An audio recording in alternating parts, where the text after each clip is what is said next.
Oke, Assalamualaikum warahmatullahi wabarakatuh. Berjumpa kembali dengan saya di percakapan pasca observasi. Saya adalah Muhammad Roni Syafando. Saya adalah CGP Angkatan 11 dari SMK Negeri 1 Sindang. Di sebelah saya ada Pak Maman, rekan saya yang sebagai yang diobservasi. Beliau adalah guru produktif teknik otomasi industri. Di sebelah saya ada pendamping praktik yaitu Bu Mutiah. Mari kita saksikan bersama-sama. Assalamualaikum Pak Maman, bagaimana kabarnya? Alhamdulillah sehat Pak Ronan. Pak Ronan apa kabarnya? Alhamdulillah baik Bapak.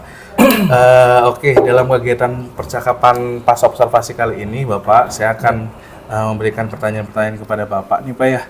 Terkait dengan jalannya observasi di kelas yang kita sudah lakukan Pak, yaitu dengan poinnya itu adalah tujuan mengevaluasi sejauh mana proses pembelajaran yang sudah Bapak lakukan. Untuk pertanyaan pertama Pak, bagaimana nih Pak perasaan Bapak terkait dengan jalannya observasi kali ini Pak menggunakan metode klasikal? Oke. Terima kasih Pak Ronan.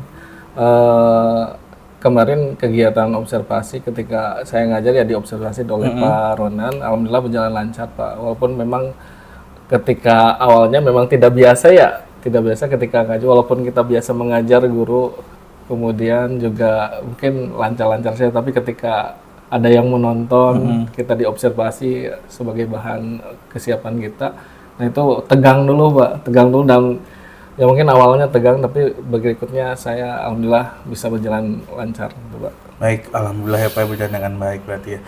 Bisa ceritakan kembali nggak nih Pak, area pengembangan apa nih Pak yang Bapak angkat nih Pak, atau langkah-langkah atau tahapan-tahapan pembelajaran apa yang sudah Bapak lakukan di kelas nih Pak?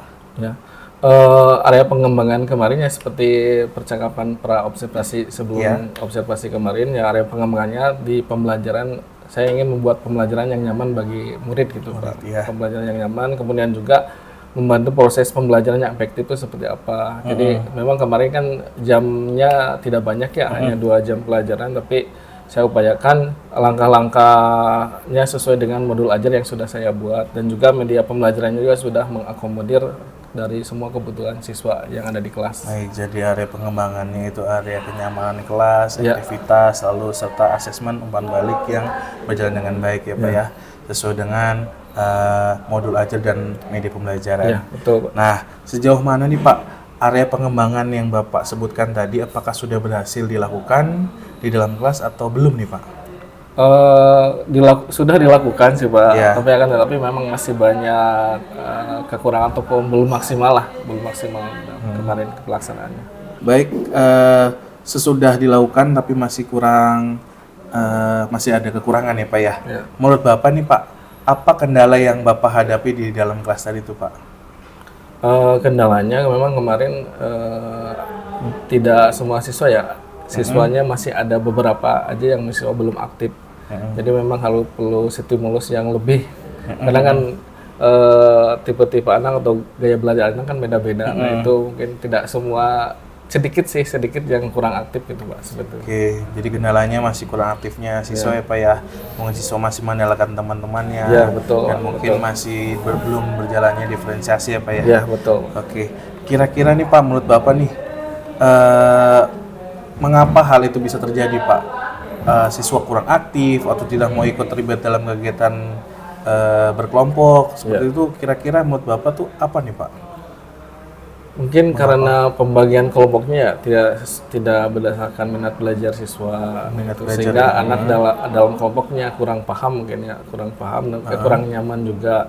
Terus selanjutnya memang rencana saya ke depan saya akan menggunakan pembagian kelompok yang memang sesuai dengan minat anak gitu. Juga di sesi belajar berikutnya juga seperti itu Pak.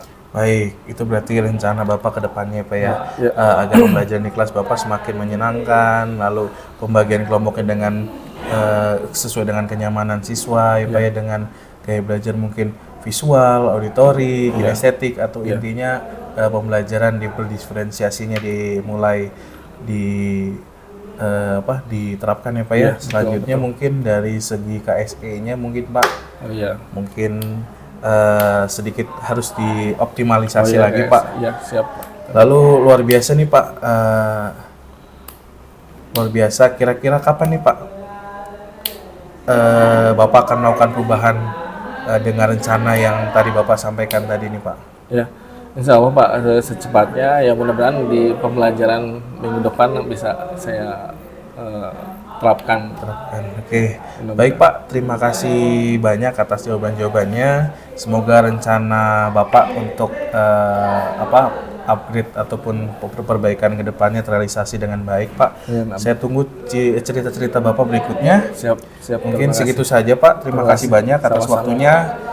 Mungkin segitu saja wawancara dari kami. Selanjutnya adalah penguatan dari PP, yaitu dari Bu Mutiah. Silakan Bu Mutiah. Terima kasih kepada Pak Ronan selaku coach dan Pak Maman sebagai coach yang sudah mempraktekkan coaching ya, dan saya amati sepanjang di pasca pembicaraan pasca observasi itu sudah sesuai dengan alur cerita. Tadi nampak kan di awal kan refleksi ya Pak, merefleksi kegiatan pembelajaran, kemudian area pengembangan yang tadinya diminta tuh sudah dijabarkan lagi, termasuk pun di akhir ketika ada tidak tercapai tuh Pak Maman juga sudah bisa menggali kira-kira mau pakai strategi seperti apa, dan nampak memang penerapan pembelajaran diferensiasi ya kedepannya tuh supaya memperbaiki kualitas pembelajaran yang akan dipakai, karena seperti kita tahu kan anak-anak itu kan cara belajar, gaya belajarnya kan beda itu. Jadi mungkin kita sebagai guru tuh harus memfasilitasi, dan tadi itu sudah digali oleh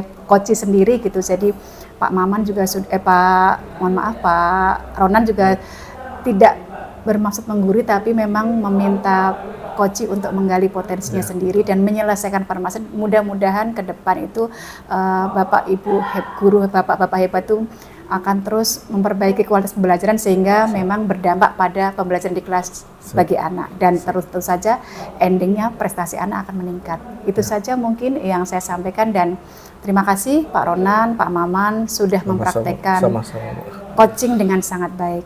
Demikian dari saya, terima kasih, saya kembalikan ke Pak Ronan. Baik, terima kasih Bu Mutiah sebagai supervisor Ibu ya. Telah memberikan pemahaman atau penguatan. Mungkin sekian dari saya dari video pasca observasi. Kurang dan lebihnya mohon maaf, karena kesempurnaan milik Allah Subhanahu wa taala. Wassalamualaikum warahmatullahi wabarakatuh.